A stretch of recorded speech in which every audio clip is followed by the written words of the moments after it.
नमस्कार दोस्तों। आज की प्रेस वार्ता दिल्ली के नगर निगमों के अंदर काम कर रहे सफाई कर्मचारियों के बारे में है और पिछले कुछ महीनों से दिल्ली नगर निगमों में और ख़ास तौर पे उत्तरी दिल्ली नगर निगम में सफाई कर्मचारी आंदोलन कर रहे हैं। कई जोन्स के अंदर हड़तालें की गई हैं। कुछ दिनों पहले भारतीय जनता पार्टी के दफ्तर को घेराव किया गया और अपनी पुरानी मांगों को दोबारा रखा गया।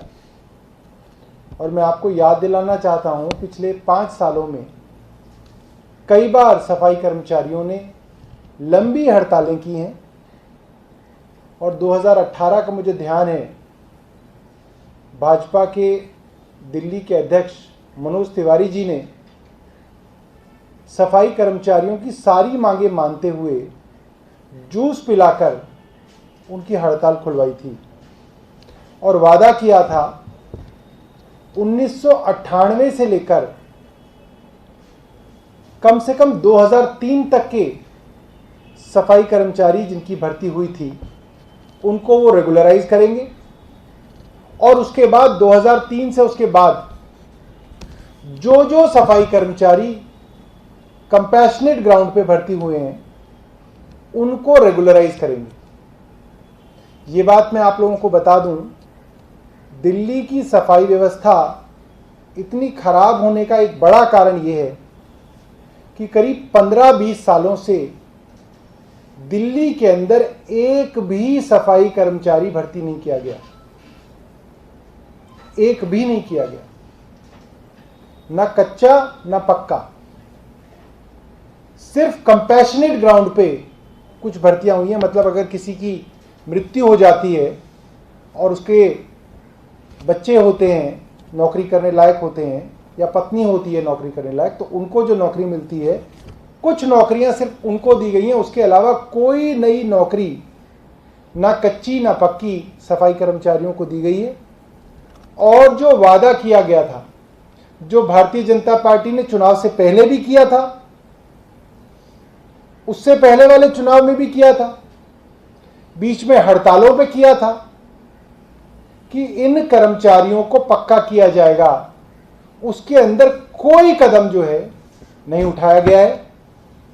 कल भी सफाई कर्मचारियों की नॉर्थ दिल्ली म्युनिसिपल कॉरपोरेशन के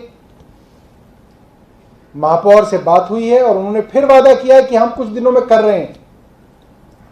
मैं सिर्फ इस बात को आगाह कर रहा हूं कि दिल्ली के अंदर फिर से हड़ताल के आसार बन रहे हैं और भारतीय जनता पार्टी शासित नगर निगम ने कोई ऐसा काम नहीं किया है कि सफाई कर्मचारी रोज काम पे आके मेहनत से दिल्ली की सफाई करें।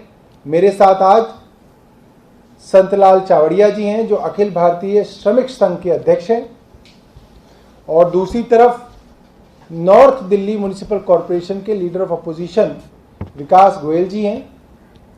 और हम इसी बात को दोहरा रहे हैं कि ना तो कच्चे सफाई कर्मचारियों को पक्का करने की दिशा में कुछ किया गया है, जो कहा गया था कि इनको कैशलेस मेडिकल सर्विस के लिए एम्प्लॉइज को, सफाई कर्मचारियों को कार्ड दिया जाएगा, वो भी नहीं दिया गया है।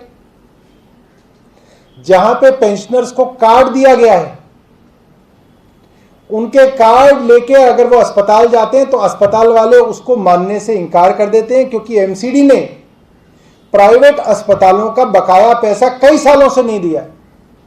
जब आप पैसा ही नहीं देंगे प्राइवेट अस्पतालों को तो वो एम्प्लॉय भी, उसके लिए वो कैशलेस कार्ड जो है, जो रिटायर्ड एम्प्लॉय है, उसके लिए वो कुछ नहीं है, वो एक प्लास्टिक का कार्ड है। और जो अभी के सफाई कर्मचारी है उनको वादा करके भी अभी तक कैशलेस कार्ड नहीं दिया गया है। जो कर्मचारी रिटायर हुए हैं उनको उनका पीएफ नहीं दिया गया, उनको उनके रिटायरमेंट बेनिफिट्स नहीं दिए गए, लंबी लंबी लाइनों में लगाया जा रहा है 2-2 साल हो गए हैं रिटायर्ड एम्प्लॉयज को पैसा नहीं मिला। और जब जब भाजपा से इस बारे में बात होती है कि सफाई कर्मचारियों की इतनी कमी क्यों है, तो इस बात पे लीपापोती करते हैं, क्योंकि जितने सफाई कर्मचारी, पहली तो सफाई कर्मचारी कम है दिल्ली में, और जितने हैं उसमें भी एक बड़ा हिस्सा भाजपा के नेताओं की और एमसीडी के अफसरों की चाकरी करता है। उनकी सब्जी लेके आता है, ऑफिस में चाय के बर्तन धोता है, चाय पिलाता है, ऑफिस की देखभाल करता है। यह काम जो है सफाई कर्मचारियों से कराया जा रहा है, इसलिए दिल्ली पूरी की पूरी गंदी रहती है। बहुत बहुत धन्यवाद जी। सर, योगी गवर्नमेंट ने दिल्ली गवर्नमेंट पे अटैक किया, योगी आदित्यनाथ ने बेसिकली उन्होंने कहा कि ऑक्सीजन की कमी का रोना रो रहे थे, लेकिन जब केंद्र सरकार ने ऑक्सीजन की ऑडिट कराने की बात करी तो डिमांड आधी रह गई आप लोगों की। इसको लेकर क्या कहेंगे सर, जिस तरह से उन्होंने कहा है? देखिए, 2 तरीके की सरकारें होती हैं। एक सरकार तो वो होती है कि अगर ऑक्सीजन की कमी है तो उसके लिए ऑक्सीजन का इंतजाम करे, उसके लिए शोर मचाए और अपना हक ले, जो दिल्ली सरकार ने किया। और दूसरी सरकार योगी जी की सरकार होती है, जिन्होंने पहले दिन से ये कहा कि दिल्ली, मुंबई, महाराष्ट्र, हर राज्य के अंदर कोरोना फैल रहा है, मगर यूपी में कोई कोरोना नहीं फैला, वहां कोरोना हुआ ही नहीं। और गंगा के अंदर लोगों ने हजारों की संख्या में लाशें बहाई। चिता जलाने के लिए यूपी में लकड़ी कम पड़ गई, लोगों ने गंगा किनारे अपने रिश्तेदारों को दफन किया हिंदुओं ने। और जबकि उसकी फोटोग्राफ्स पत्रकार छापने लगे तो योगी सरकार ने उनके ऊपर भगवा कफन जो चढ़ाया हुआ था वो तक नोच लिया। तो योगी जी को थोड़ा सा अपने गिरेबान में झांकना चाहिए और सोचना चाहिए कि उनकी इस नादानी की वजह से और उनके अहंकार की वजह से उत्तर प्रदेश के गांव-गांव में मातम मना है। और उनकी बदनसीबी इतनी है कि सरकार ने माना ही नहीं कि उनकी कोरोना से मौत हुई है। जब आप कोरोना से मौत मानोगे तब जाके कोई आप उसकी मुआवजे की बात करोगे। आपने तो उसकी मौत तक को जो है मानने से इनकार कर दिया। बहुत दुख की बात है कि योगी आदित्यनाथ जैसे लोग अपने आप को योगी कहते हैं। कोई ना कोई साइंटिफिक टेस्ट होना चाहिए जिससे पता चले कि कौन योगी है कौन योगी नहीं है। ये तो होना चाहिए।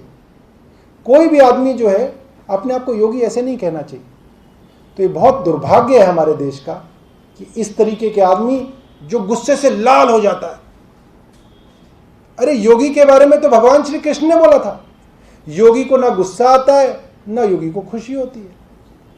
ये तो भगवत गीता में लिखा हुआ है। उसको ना दुख का असर होता है ना उसको सुख का असर होता है। इनके ऊपर मुकदमे हो जाते हैं तो वहां पे पार्लियामेंट में आंसुओं से रोते हैं। इनको गुस्सा आ जाता है तो लोगों को पिटवाते हैं। ये योगी नहीं है। किसी धर्म के स्क्रिप्चर के अंदर जो परिभाषा एक योगी की है उसके अंदर आदित्यनाथ जी खड़े नहीं उठते, खड़े नहीं होते। और नहीं तो आप स्क्रिप्चर्स देखिए, कहीं पे भी ऐसी डिस्क्रिप्शन नहीं है कि इस तरीके का आदमी योगी होता है। सर, एक और सवाल ये है कि अभी आदेश गुप्ता और मनोज तिवारी ने प्रेस कॉन्फ्रेंस करके कहा है कि वो छठ जरूर मनाएंगे, जबकि बैन लगाया है। वो कह रहे हैं कि दिल्ली सरकार छठ नहीं मनाने देना चाहती, जबकि यूपी बिहार में वहाँ पर व्यवस्था की गई है, वहाँ मनाई जा रही है। उन्होंने लोगों से मिलने की बात भी कही है। संख्या में रहते हैं और कल सीएम आवास पे वो प्रदर्शन भी करेंगे जिसमें छठ पूजा समिति की 2 की शामिल होंगी। देखिए, बीजेपी एक बड़ी चमत्कारी पार्टी है। जब दिल्ली के अंदर पोल्यूशन बढ़ता है और छोटे छोटे बच्चे नर्सरी, प्रेप, फर्स्ट के बच्चे कसम खा के आते हैं स्कूलों में कि हम पटाखे नहीं जलाएंगे और घर वालों को भी नहीं जलाने देंगे, तो भाजपा के लोग कहते हैं अच्छा ऐसे कैसे नहीं चलाएंगे, हम तो जरूर चलाएंगे। जब पिछले साल कोरोना महामारी फैली और हजारों लोगों की जान गई, तो केंद्र सरकार ने पूरे हिंदुस्तान के अंदर लॉकडाउन लगाया। कहा गया कि भाई होली जो है दूर से मनाई जाए। तो भाजपा के नेता बोलते हैं कि भाई हम होली अब तो जरूर मनाएंगे। तो भाजपा के नेताओं की ये परेशानी है, जब जब धर्म के नाम पे राजनीति करने का मौका भाजपा के लोगों को मिलता है, वो इसके ऊपर राजनीति करने की कोशिश करते हैं। ये काफी दुर्भाग्यपूर्ण है। पिछले साल मुझे अच्छी तरह से याद है, आप अखबार निकाल के देख लीजिए, गूगल पे सर्च कर लीजिए। भाजपा की सरकार गुजरात में है, छठ पूजा पे प्रतिबंध था। भाजपा की सरकार हरियाणा में है, छठ पूजा के ऊपर प्रतिबंध था। और ये और किसी के लिए प्रतिबंध नहीं है, ये उन्हीं गरीब लोगों के लिए है जो बेचारे नादानी के अंदर एक घाट पे, एक पानी के अंदर हजारों की संख्या के अंदर आएंगे, और उनमें से हजारों में से अगर एक को भी कोरोना हुआ तो वो कोरोना सबको होगा। ये साधारण सी बात है। तो इस बात को उन्हें समझना चाहिए। दूसरी बात,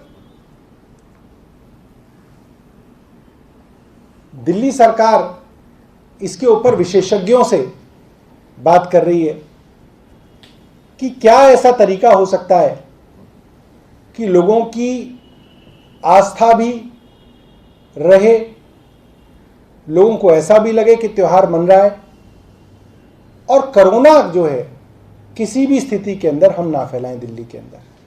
तो दिल्ली सरकार इसके ऊपर भी चर्चा कर रही है।